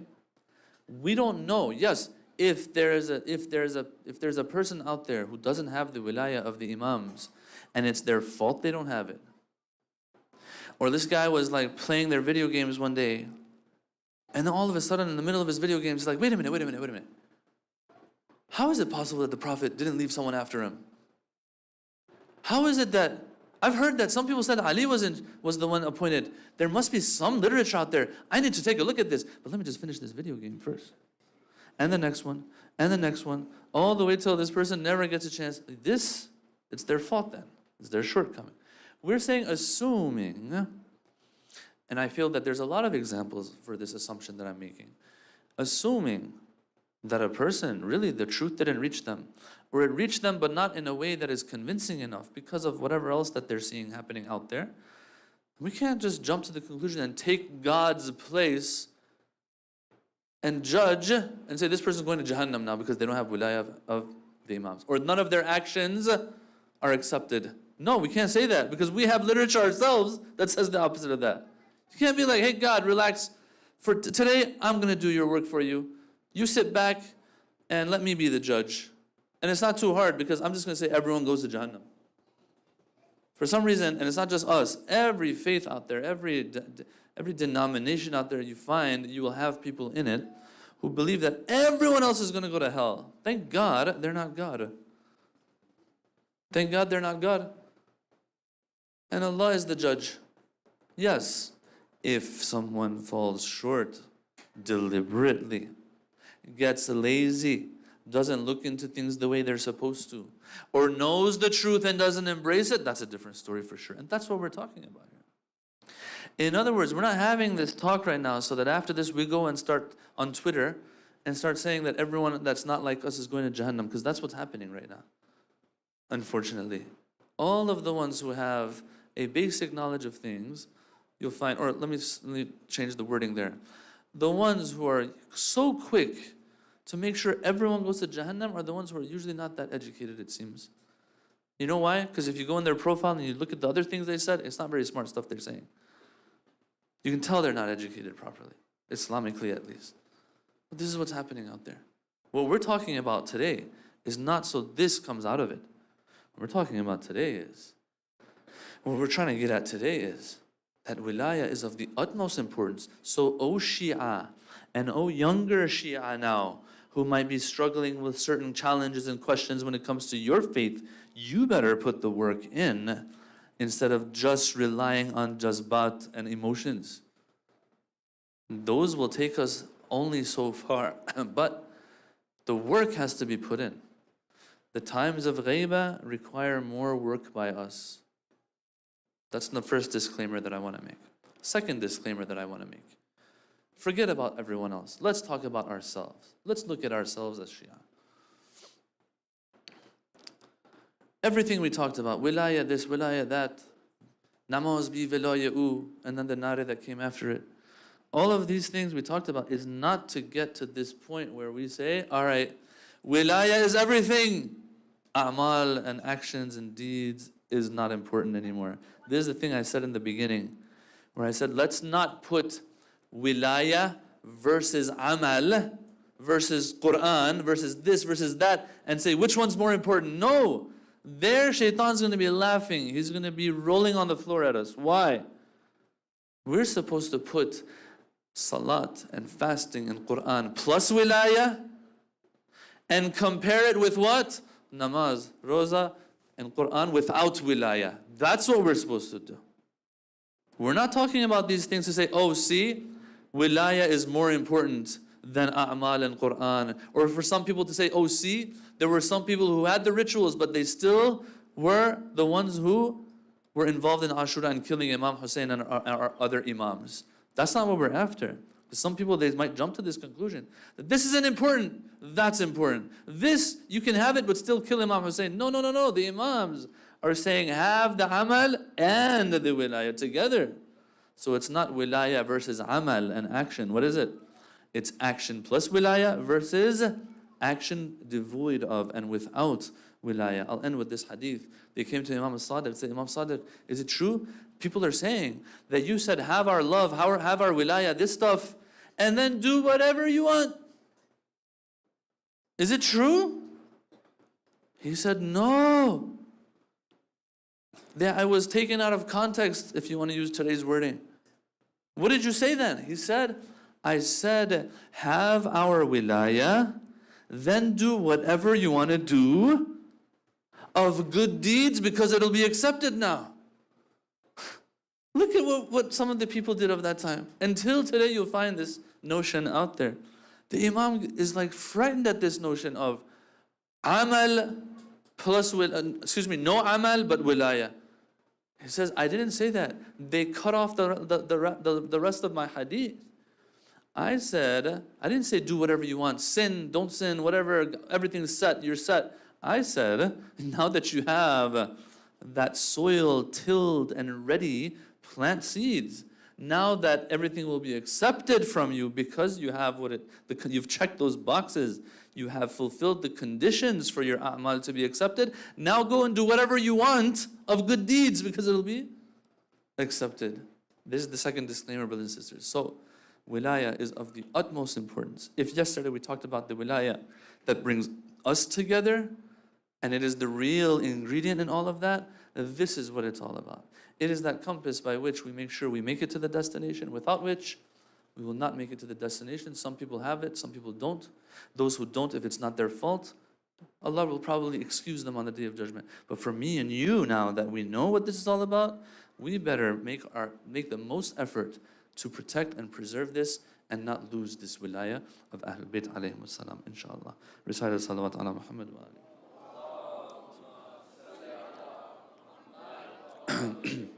Sallallahu alayka ya Aba Abdullah. As I said before, these companions of Imam Hussein alayhi salam, these lovers of the Ahlul Bayt alayhim salam, that it reached the point that they just were as if in another world, not feeling exactly what happens to them according to those hadiths that I read to you, and so on. Two of those greatest lovers of all time are Muslim ibn Awsaja and Habib bin Mudahir. I'm going to speak about Habib a little bit more, but we'll get to Muslim as well. It says that in his childhood, the Prophet, he picked up Habib as a child and is hugging him. And so they ask him, who is this kid that you love so much? He says, this is Habib. He plays with my little Hussein. He's older than Hussein, of course, but he plays with Imam Hussein alayhi salam. And that's why I love him. The one who loves Hussein, of course, the Prophet is going to love him. This person grows up now, Habib. He becomes a companion of Ali ibn Abi Talib. He fights alongside Ali alayhi salam. And he was so close to Ali that Ali has taught him and some of the other select ashab of his, he's taught them certain things and given them certain knowledge. And so you've all heard probably that Habib has a dialogue with a person by the name of Maytham at-Tammar, rahmatullah alayh. Maytham also is one of those who has special knowledge from Ali. And so look at this dialogue. When I say lovers, brothers and sisters, this is what I'm talking about. It says that they started joking with each other. Habib says, I see someone who they have crucified and are tearing his belly out because of his love for Ahlul Bayt. This is what lovers are joking about. This is going to be your way to Jannah, so I'm going to joke about it. And that is exactly what happened to Maytham. The prophecy of Ali was fulfilled. The way they killed Maytham, they didn't let him get to Karbala. The way they apprehended him, the way they killed him in Kufa is something that really shakes the heart. What did Maytham say in return, in response? He said, I see someone whose head they will be carrying around in Kufa, O Habib. So you get ready for such a fate as well. So let's fast forward now. The day comes where Muslim and Habib, they find out that Hussein's not going to make it to Kufa. And so they make their way out of Kufa despite the restrictions that were placed, and people were not supposed to leave Kufa anymore because they knew people might want to go and help Hussein. Habib and Muslim, they make their way out. Brothers and sisters, if you want to make sacrifice, sometimes you have to make sacrifices to be able to make sacrifices. Remember that. Don't say, oh, Imam Mahdi, when you come, yeah, I'm going to do everything that you tell me to. No, right now I have to do what he wants from me, so that when he comes, I'm ready. Sacrifices require extra sacrifices. They put their lives on the line. They made their way out of Kufa. They made their way all the way to Karbala. And alhamdulillah, they made it there. And so on the night of Ashura, they say that Nafi' bin Hilal, he overhears a conversation between Imam Hussein and his sister Zainab. Lady Zainab is worried. She says, are these companions going to desert you just like they deserted your father, your brother? Are they going to be there? Imam Hussein reassures her, don't worry. They're going to be there for us. Nafi overhears this. He goes to Habib. He says, Habib, what have we done wrong? They still don't trust us. They're still worried. Habib says, don't worry. Let's gather all of the companions. Let's go to the tent of Zainab and re-pledge our allegiance and let her know that, don't worry, till the last drop of blood and breath that we have, we are there for Hussein. They reassure Lady Zainab. The next day ensues, Ashura begins. And so he is made the commander of the left wing, a seasoned warrior, brothers and sisters. He's ready to fight. The time for Salat comes eventually after the initial fighting that takes place, and someone disrespects Hussein when he wants to pray. Your prayer accepted, it's not accepted. Habib bin Mudahir destroys this person. He says, do you think your prayer is accepted, but the prayer of the son of Rasulullah is not accepted? And he does some other things to that person as well. He destroys him, this loyal companion of Hussein. And so a time comes eventually that Muslim, this old friend of Habib, he falls to the sands of Karbala. Imam Hussein comes next to the body of Muslim, and Habib is also there. Habib, it's as if he's saying, my old friend. They say that he says to him, my old friend, your death is hard on me, but I give you glad tidings of heaven. If I didn't know that in a little bit I will also be killed, I would ask you to will to me anything, and I would fulfill it, but I will also be killed. What does Muslim say? He says, don't worry, I don't want anything from you. It says that as he's dying, as he's bleeding out, Muslim points to Hussein. He says, just take care of this man as much as you can. Habib says, don't worry, I'll take care of him as much as I can. It reaches a point where he fights now, drops tens of the opposition and enemy, but the time comes when they strike his head with the sword, and his face is full of blood. His beard is dyed with the color of his blood. Another one with a spear brings him down from his horse. And they say Imam Hussein wasn't able to make it in time to this old friend of his, Habib. They behead Habib before Hussein can get there. And they're fighting over the severed head of Habib, who gets the honor. And they come to an agreement. I'll hang his head on my horse's neck for a little bit. Then you do that for a little bit. As they are parading with the head of Habib, they say Hussein reaches the body of Habib. This is a tragedy. I will be rewarded by Allah for this. Is one I cannot bear. أحتسب نفسي وحماة أصحابي أو حبيب. You were a man of merits and would recite the entire Quran in one night. The lovers of Hussein, brothers and sisters, falling one by one. This is some poetry. Falling one by one like stars in the sky, losing their light to the sun. These companions are like stars. As they fall, they lose their light to the sun, which is Hussein. As they fall on the sands, Hussein comes to their side. This cannot be called death. This is true life. But when Hussein will fall, Fatima comes to his side. Someone tell Shamr not to draw his knife. La hawla wa la quwwata illa billah. Al-Ali al-Azim. وسيعلم الذين ظلموا أي منقلب ينقلبون. ماتم الحسين. يا حسين يا حسين يا حسين يا حسين يا حسين يا حسين يا حسين.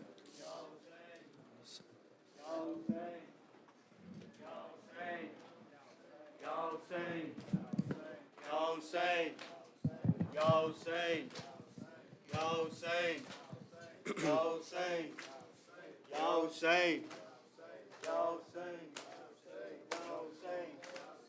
Ya Hussein, Ya Hussein, Ya Hussein.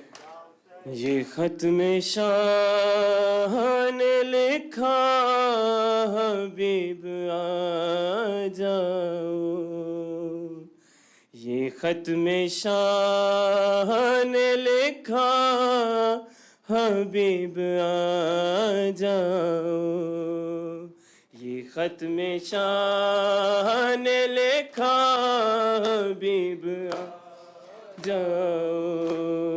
ये खत में शाह ने लिखा हबीब आ जाओ. तुम्हारा दोस्त है तन्हा, हबीब आ जाओ. ये خط میں شاہ نے لکھا حبیب آ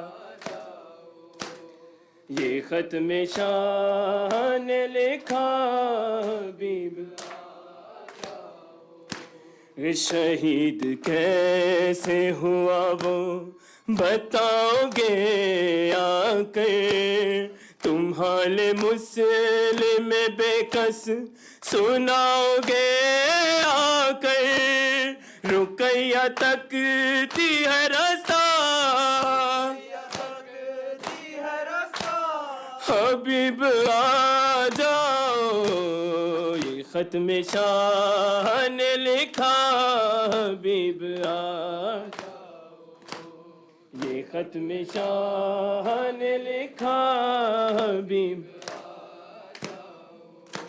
لگاؤ اس سے بھی انداز میری غربت کے جہاں پہ ابن علی لکھنا تھا وہاں میں نے دیا ہے ماں کا حوالہ ارے حبیب آ جاؤ یہ خط میں شاہ نے لکھا حبیب آ جاؤ یہ خط میں شاہ نے لکھا حبیب آ جاؤ بتا رہا تھا اسے کوئی بھی نہیں ہے میرا تو بولی ثانی زہرا حبیب آئے گا ہے اس کو تم پہ بھروسہ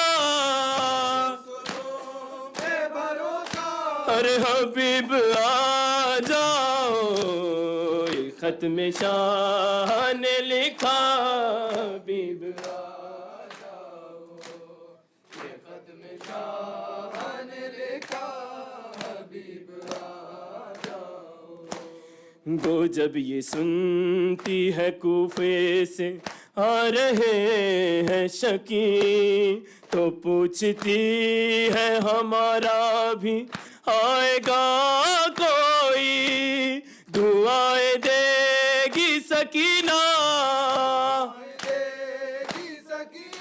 ارے حبیب آ جاؤ یہ خط میں شاہ نے لکھا حبیب آ جاؤ یہ خط میں شاہ نے لکھا حبیب آ جاؤ در بطول دوبارہ جلایا جائے گا تمہارے دوست پہ خنجر چلایا جائے گا نہیں ہے وقت زیادہ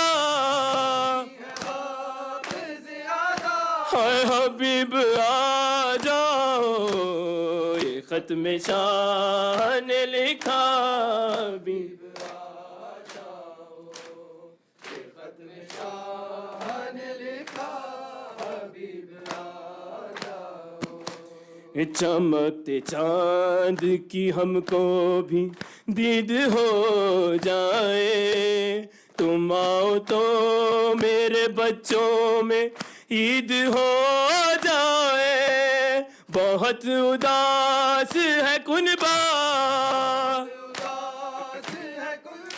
ارے حبیب آ جاؤ یہ خط میں شاہ نے لکھا حبیب آ جاؤ یہ خط میں شاہ نے لکھا حبیب آ جاؤ یہ خط نہیں اس بہنوں کی آرزو سمجھو ہمارے لفظوں کو زینب کی گفتگو سمجھو بہن یہ کہتی ہے بھیا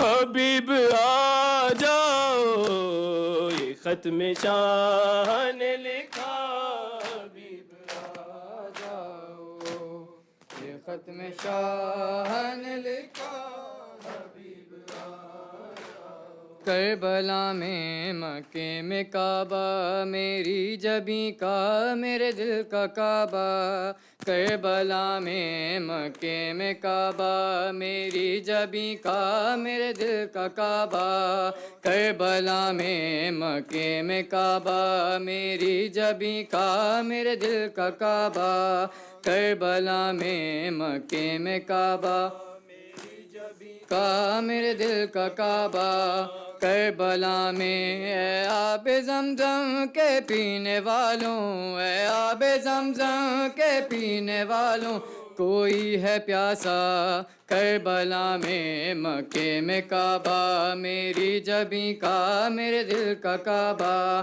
کربلا میں مکے میں کعبہ میری جبیں دل کا کعبہ کربلا میں کیوں ہے بقیہ میں یہ اداسی روضہ محمد کا کیوں ہے خالی کیوں ہے بقیہ میں یہ اداسی روضہ محمد کا کیوں ہے خالی بیٹوں کو رونے بابا کو لے کر آئی ہے زہرا کربلا میں مکے میں کعبہ میری جبیں کا میرے دل کا کعبہ کربلا میں مکے میں میری جبیں کا میرے دل کا کعبہ کربلا میں بچوں کو مائیں جھولا جھلا کر بتلا رہی ہے لوری سنا کر بچوں کو مائیں جھولا جھلا کر بتلا رہی ہے لوری سنا کر 10ویں محرم کو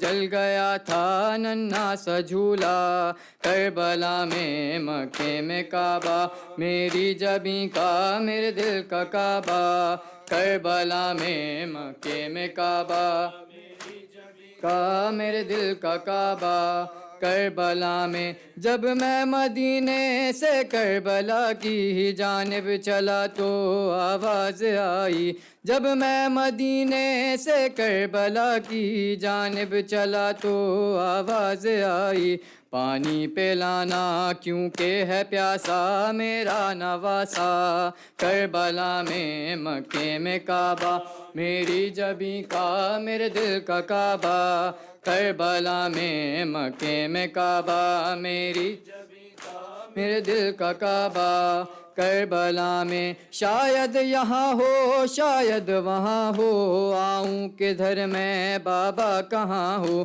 شاید یہاں ہو شاید وہاں ہو آؤں کدھر میں بابا کہاں ہو پوچھو خدا سے کتنا چلی ہے بالی سکینہ کربلا میں مکے میں کعبہ میری جبیں کا میرے دل کا کعبہ کربلا میں مکے میں کعبہ کا میرے دل کا کعبہ کربلا میں یاد آ رہی ہے وہ دوستی بھی بچپن میں جس نے ہم کو ملایا یاد آ رہی ہے وہ دوستی بھی بچپن میں جس نے ہم کو ملایا ابن مظاہر کو شہن لکھا میں ہوں اکیلا کربلا میں مکے میں کعبہ میری جبیں کا میرے دل کا کعبہ کربلا میں مکے میں کعبہ میری جبیں کا میرے دل کا کعبہ کربلا میں یاد آ رہی ہے وہ دوستی بھی بچپن میں جس نے ہم کو ملایا یاد آ رہی ہے وہ دوستی بھی بچپن میں جس نے ہم کو ملایا ابن مظاہر کو شہن لکھا میں ہوں اکیلا کربلا میں مکے میں کعبہ میری جبیں کا میرے دل کا کعبہ کربلا میں میری جبیں کا میرے دل کا کعبہ کربلا میں مارا گیا یہ کس کا محمد اس کا کلیجہ چھیدا گیا کیوں مارا گیا یہ کس کا محمد اس کا کلیجہ چھیدا گیا کیوں بولے مسلمان اپنے نبی کو ہم نے ہی مارا کربلا میں مکے میں کعبہ میری جبیں کا میرے دل کا کعبہ کربلا میں میری جبیں کا میرے دل کا کعبہ کربلا میں بے حرمتی کیوں کرتے ہو میری آیت کو پڑھ کے تطہیر کی تم بے حرمتی کیوں کرتے ہو میری آیت کو پڑھ کے تطہیر کی تم رویا مسلمان کی غیرتوں پر زینب کا پردہ کربلا میں مکے میں کعبہ میری جبیں کا میرے دل کا کعبہ کربلا میں مکے میں کعبہ میری جبیں کا میرے دل کا کعبہ کربلا میں اے آب زمزم کے پینے والوں اے آب زمزم کے پینے والوں کوئی ہے پیاسا کربلا میں مکے میں کعبہ میری جبیں کا میرے دل کا کعبہ کربلا میں مکے میں کعبہ میری جبیں کا عابد بیمار تھا وہ عابد بیمار تھا چلنے سے جو لاچار تھا چلنے سے جو لاچار تھا اور شام کا بازار تھا اور شام کا بازار تھا تھی مصطفیٰ کی بیٹیاں مولا حق امام یا حسن یا حسین مولا حق امام یا حسن یا حسین یا حسین محمد وآل محمد صلوات.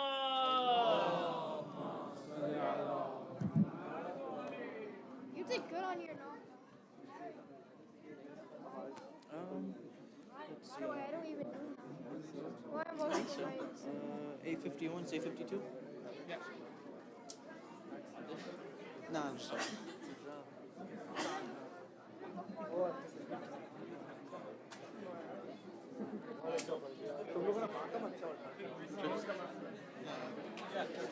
أعوذ بالله من الشيطان الرجيم بسم الله الرحمن الرحيم إن الله وملائكته يصلون على النبي يا أيها